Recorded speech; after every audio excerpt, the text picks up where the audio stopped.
മാന്യസുഹൃത്തുക്കളെ, ഇന്ന് മാർച്ച് 16 ഇന്നലെ മാർച്ച് 15 ലോക ഉപഭോക്തൃ ദിനമായിരുന്നു, വേൾഡ് കൺസ്യൂമേഴ്സ് ഡേ.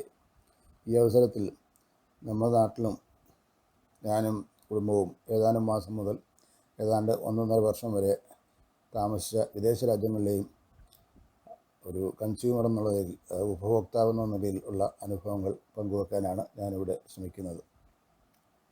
എന്താണ് വിൽക്കുന്നവനും വാങ്ങുന്നവനും തമ്മിലുള്ള പ്രധാന വ്യത്യാസം? ഒരു കച്ചവടത്തിൽ ആരാണ് രാജാവ്? നമ്മുടെ നാട്ടിൽ വിൽക്കുന്നവൻ തന്നെയാണ് രാജാവ്.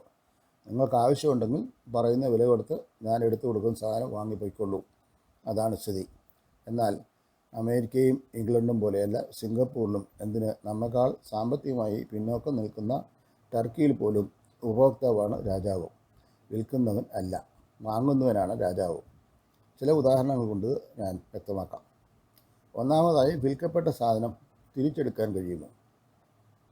നമ്മുടെ നാട്ടിൽ റെഡിമെയ്ഡ് ഷോപ്പിൽ നിന്ന് ഒരു കുഞ്ഞിന് ഒരു ഉടുപ്പ് വാങ്ങി വീട്ടിലെത്തി ഇട്ട് നോക്കുമ്പോൾ അത് പാകമല്ലെങ്കിൽ തിരിച്ച് അന്ന് തന്നെ അല്ലെങ്കിൽ പിറ്റേ ദിവസം വാങ്ങിയ കടയിൽ ബില്ലോടൊപ്പം തിരിച്ചേൽപ്പിച്ച് നോക്കൂ.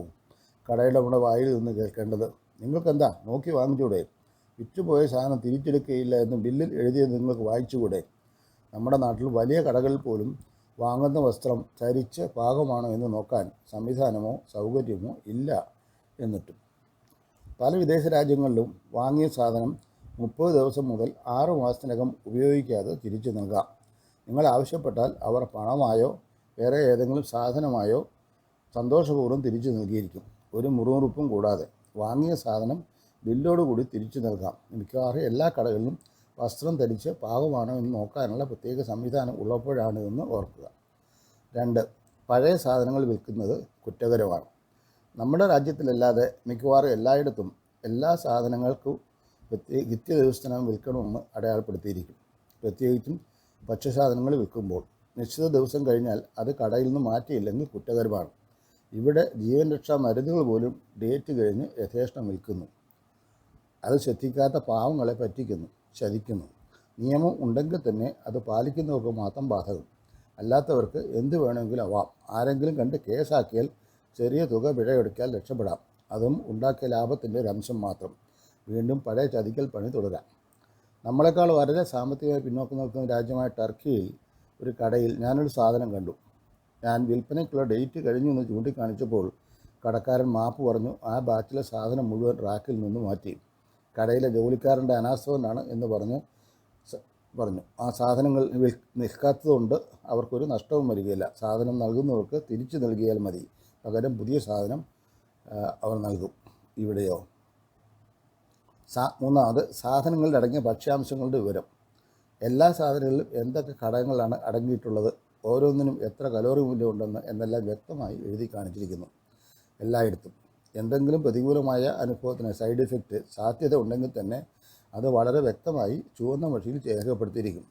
പുകവലിയും മദ്യപാനവും മാത്രമല്ല, ഗർഭിണികളായവർ മെർക്കുറിയുടെ അംശം കൂടുതലുള്ള മത്സ്യം കഴിച്ചാൽ ഗർഭസ്ഥ ശിശുവിന് ബുദ്ധിവൈകല്യമോ മറ്റ് അസുഖങ്ങളോ ഉണ്ടാകാം എന്നുവരെ അവർ വ്യക്തമായി എഴുതുന്നു. ഇത് ഞാൻ അമേരിക്കയിലെ ഒരു സൂപ്പർ മാർക്കറ്റിൽ പച്ച മത്സ്യം വിൽക്കുന്നിടത്ത് എഴുതി വച്ചിരിക്കുന്നത് നേരിട്ട് കണ്ടതാണ്. എങ്ങനെയെങ്കിലും സാധനം വാങ്ങുന്നവരുടെ തലയിൽ കെട്ടിവെക്കാൻ ശ്രമിക്കുന്ന നമ്മുടെ കച്ചവടക്കാരോ? പഴകിയ ഭക്ഷണം ഹോട്ടലുകളിൽ ഇന്നും സുലഭം. ഷവർമ കഴിച്ച ആൾക്കാർക്ക് അസുഖം വന്നപ്പോൾ അടപ്പിച്ച കടകൾ പോലും ഏതാനും ആഴ്ചകൾ കഴിഞ്ഞ് പൂർവാധികം ഉഷാറായി ഇന്നും കച്ചവടം ചെയ്യുന്നു. 4, ഇഷ്ടപ്പെട്ട സാധനം തിരഞ്ഞെടുക്കാൻ സാധിക്കുക.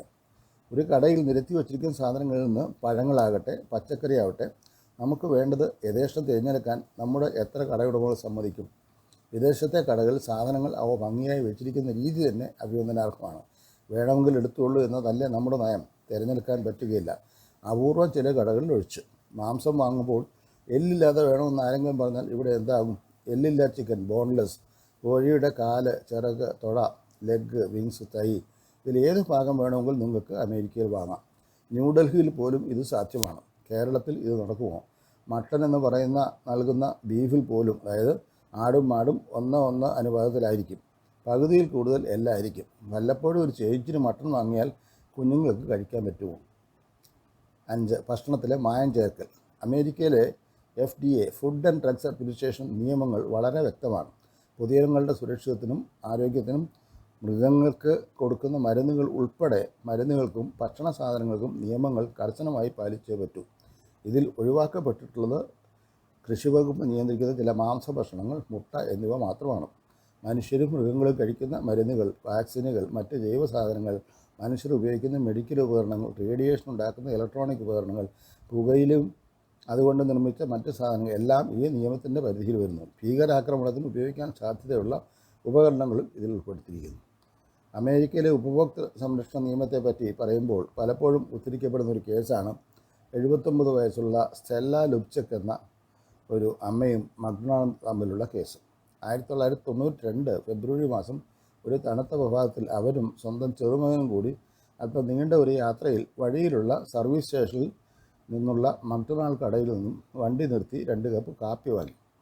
പഞ്ചസാരയുടെ പാക്കറ്റ് ഒഴിച്ചിട്ടുള്ള അടുത്ത ജനാലയിലേക്ക് നീങ്ങി. പഞ്ചസാര പൊട്ടിച്ച് കാപ്പിയിൽ ഇടുന്നതിനിടയിൽ കാപ്പി അവരുടെ മടിയിലേക്ക് കമഴ്ന്നു.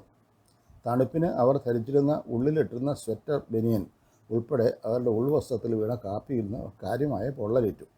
അവരെ ഉടൻ തന്നെ ആശുപത്രിയിൽ പ്രവേശിച്ചു. അവരുടെ ശരീരത്തിൽ 6% പൊള്ളലേറ്റിരുന്നു. അവരുടെ മറ്റ് ശരീരഭാഗങ്ങളിൽ ചർമ്മം ഗ്രാഫ്റ്റ് ചെയ്ത് ഏതാണ്ട് 7 ദിവസം കഴിഞ്ഞ് ഭീമമായ ഒരു തുക ആശുപത്രിയിൽ കൊടുത്ത് അവർ വീട്ടിലെത്തി. തുടർന്ന് അവർ മക്ഡൊണാൾഡ് എഴുതി അവർക്ക് കൊടുത്ത കാപ്പിയിലെ ചൂട് കൂടുതലായതുകൊണ്ടാണ് അവർക്ക് പൊള്ളലേറ്റതെന്നും അവർക്കുണ്ടായ ശാരീരിക മാനസിക ബുദ്ധിമുട്ടുകൾക്ക് നഷ്ടപരിഹാരം നൽകണം എന്നും ആവശ്യപ്പെട്ടു. എന്നാൽ മക്ഡൊണാൾഡ് അവർക്ക് തൃപ്തികരമായ ഉത്തരം കൊടുത്തില്ല. അവർ ഉപഭോക്തൃ സംരക്ഷണ കോടതിയിൽ പോയി. മക്ഡൊണാൾഡിൻ്റെ വക്കീൽ അവർ ലോകമെമ്പാടുമുള്ള ഷോപ്പുകളിൽ 120 ഡിഗ്രി ഫാരൻഹീറ്റ് അഥവാ 71 ഡിഗ്രി സെൻറ്റിഗ്രേഡിൽ ആണ് കാപ്പി കൊടുക്കുന്നതും കാപ്പിയുടെ സ്വാദ് നഷ്ടപ്പെടാതിരിക്കാൻ ഈ താപനില ആവശ്യമാണെന്നും വാദിച്ചു. എന്നാൽ ഈ കേസിൽ 700-ലധികം സാക്ഷികൾ മക്ഡൊണാൾഡിൻ്റെ കാപ്പിയുടെ ചൂട് അപകടം ഉണ്ടാക്കുന്ന രീതിയിൽ കൂടുതലാണെന്ന് പറഞ്ഞു. കോടതിയിൽ ജൂറി മക്ഡൊണാൾഡ് 80%, മാഡം 20% കുറ്റക്കാരാണെന്ന് കണ്ടുപിടിച്ചു. മക്ഡൊണാൾഡിന് $297 ലക്ഷം നഷ്ടപരിഹാരം കൊടുക്കാൻ വിധിച്ചു. കോടതി ഇടപെട്ട് ഇത് 45 ലക്ഷമാക്കി കുറച്ചു. അവസാനം കേസ് കോടതിക്ക് പുറത്ത് വെച്ച് തീർപ്പാക്കി. നഷ്ടപരിഹാര തുക എത്രയെന്ന് രണ്ടുപേരും വെളിവാക്കിയില്ല. രണ്ടുപേരും പരസ്യമാക്കി. ഇപ്പോഴും തണുപ്പ് കാലത്ത് ഒരു കടയിലേക്ക് നടന്നു കയറുന്നതിനിടയിൽ മഞ്ഞിൽ വഴുതി വീണ് ആർക്കെങ്കിലും അപകടമുണ്ടായാൽ $2000 കുറയാത്ത പണവുമായി കടക്കാരൻ ഓടി വരുന്നത് അപൂർവമല്ല. കാരണം അവർ കോടതിയിൽ പോയാൽ നഷ്ടപരിഹാര തുക വളരെ ഭീമമായിരിക്കും എന്നവർക്കറിയാം. ഈ കഥ അല്പം അതിശയോക്തി ഉള്ളതാണെന്ന് തോന്നാം. കുറേയൊക്കെ നിയമം അവിടെ ദുരുപയോഗപ്പെടുത്തുന്നുണ്ടെന്ന് ശരി തന്നെ. നമ്മുടെ നാട്ടിൽ ഏറ്റവും ശ്രദ്ധിക്കേണ്ട ഒരു മേഖലയാണ് ഭക്ഷണത്തിലെ മായം ചേർക്കൽ. പാക്ക് ചെയ്ത് നമ്മൾ വാങ്ങുന്ന ഭക്ഷണ സാധനങ്ങളിൽ ഭംഗിയുണ്ടാക്കാൻ കളറായും ചീത്തയാവാതിരിക്കാൻ പ്രിസർവേറ്ററായും എന്തൊക്കെ ചേർക്കുന്നു. മികച്ച ബ്രാൻഡെന്ന് പരസ്യത്തിൽ പറയുന്ന മുളക് പൊടിയിലും മല്ലിപ്പൊടിയിലും പോലും ക്യാൻസർ ഉണ്ടാക്കുന്ന സാധനങ്ങൾ ചേർക്കുന്നു എന്ന് ഇടയ്ക്കിടയ്ക്ക് പരിശോധനകൾ കണ്ടെത്തുന്നു. എന്നാൽ അത്തരം സാധനങ്ങൾ തന്നെ വീണ്ടും കടയിലെത്തുന്നു. നമ്മൾ വാങ്ങുന്നു, ഭക്ഷിക്കുന്നു. അന്യ സംസ്ഥാനങ്ങളിൽ നിന്ന് കൊണ്ടുവരുന്ന പച്ചക്കറികളിലും പഴങ്ങളിലുമുള്ള വിഷാംശങ്ങൾ പരിശോധിക്കാനോ നിയന്ത്രിക്കാനോ മാർഗ്ഗങ്ങൾ വളരെ വിരളം തന്നെ. ഇതൊക്കെ എന്ന് നേരെയാവും? ശിവ കാത്തിരിക്കുക തന്നെ. മറ്റൊരു കാര്യം, നമ്മുടെ നാട്ടിൽ നിയമങ്ങൾ ചിലതൊക്കെ ഉണ്ടെങ്കിലും അത് പാലിക്കുന്നുണ്ടോ എന്ന് ഉറപ്പുവരുത്തേണ്ട ഉദ്യോഗസ്ഥന്മാരുടെ പിടിപ്പുകേടും അഴിമതിയുമാണ്. എൻ്റെ സ്വന്തം അനുഭവം പറയാം. കോഴിക്കോട് ഞാൻ താമസിക്കുന്ന കോർപ്പറേഷൻ 5-ാം വാർഡിൽ ഒരു ഹെൽത്ത് ഇൻസ്പെക്ടർ അയാളുടെ ഭാര്യയുടെ പോസ്റ്റ് ഓഫീസ് ഡെപ്പോസിറ്ററായ എൻ്റെ ഭാര്യയെ ചേർത്തു. എല്ലാ മാസവും അയാൾ ഭാര്യയ്ക്ക് വേണ്ടി പണം വാങ്ങാൻ വരുമായിരുന്നു. അയാളുടെ മകൻ ഒരാൾ ഏതോ ശാസ്ത്ര എഞ്ചിനീയറിംഗ് കോളേജിൽ പഠിക്കുന്നുണ്ടായിരുന്നു. അതുകൊണ്ട് നല്ല പരിചയമായി. ഒരു ദിവസം ഞാൻ കോളേജിൽ നിന്ന് വരുമ്പോൾ ഞങ്ങളുടെ അടുത്തുള്ള അഴകൊടി ക്ഷേത്രത്തിനടുത്ത് വഴിയിൽ ഒരാൾ മത്സ്യം വിൽക്കുന്നു. ചാകര സമയമായതുകൊണ്ട് മാവോലി കുറഞ്ഞ വിലയ്ക്ക് വിൽക്കുകയായിരുന്നു അയാൾ. സാധാരണ അവിടെ മീൻ വിൽപ്പന അനുവദനീയമല്ല. ഞാനും അല്പം മീൻ വാങ്ങാമെന്നൊരു ആൾക്കൂട്ടത്തിൽ കൂടി. ഒരാൾ 2 കിലോ മത്സ്യം വാങ്ങി. അയാൾ മീൻ വിൽക്കുന്ന ആളിന് പൈസ കൊടുക്കുന്നതിന് പകരം അയാൾ 500 രൂപ വാങ്ങുന്നതും ഞാൻ ശ്രദ്ധിച്ചു. എല്ലാവരും മീൻ വാങ്ങി പണം കൊടുക്കുന്നു, ഇയാൾ മീൻ വാങ്ങി പൈസയും വാങ്ങുന്നു. ഞാൻ അയാളെ ശ്രദ്ധിച്ചു. അത് നമ്മുടെ ഹെൽത്ത് ഇൻസ്പെക്ടറായിരുന്നു. അതായത് അനുവദനീയമല്ലാത്ത സ്ഥലത്ത് മത്സ്യം വിറ്റതിന് കൈക്കൂലി 2 കിലോ മത്സ്യവും 500 രൂപയും. ഇതാണ് ഇവിടുത്തെ സ്ഥിതി. ഹോട്ടലുകാരും വേണ്ടപ്പോരെ കണ്ട് കൈക്കൂലി കൊടുത്താൽ എല്ലാ കുറ്റവും പൊറുക്കും, നിസ്സാരമാവും. ചുരുക്കത്തിൽ നമ്മുടെ നാട്ടിൽ വിൽക്കുന്നവനാണ് രാജാവ്, വാങ്ങുന്നവനല്ല. ഞാൻ പോയ രാജ്യങ്ങളിലും അമേരിക്കയിൽ മാത്രമല്ല, പാവപ്പെട്ട ടർക്കിയിലും സൈപ്രസിലും സിംഗപ്പൂരിലും പോലും വാങ്ങുന്നവരാണ് രാജാവ്. ഇവിടെയും ഉപഭോക്തൃ സംരക്ഷണ നിയമം ഒക്കെ ഉണ്ട്. പക്ഷേ ഉപഭോക്താക്കൾ വെറും ഇസ്പേഡ് ഏഴാങ്കൂലികളായി മാറുന്നു. കൈക്കൂലിയും സ്വജനപക്ഷവുമാണ് ഇവിടെ നടക്കുന്നത്. നമ്മുടെ നാടേ നിൻ്റെ ഗതി.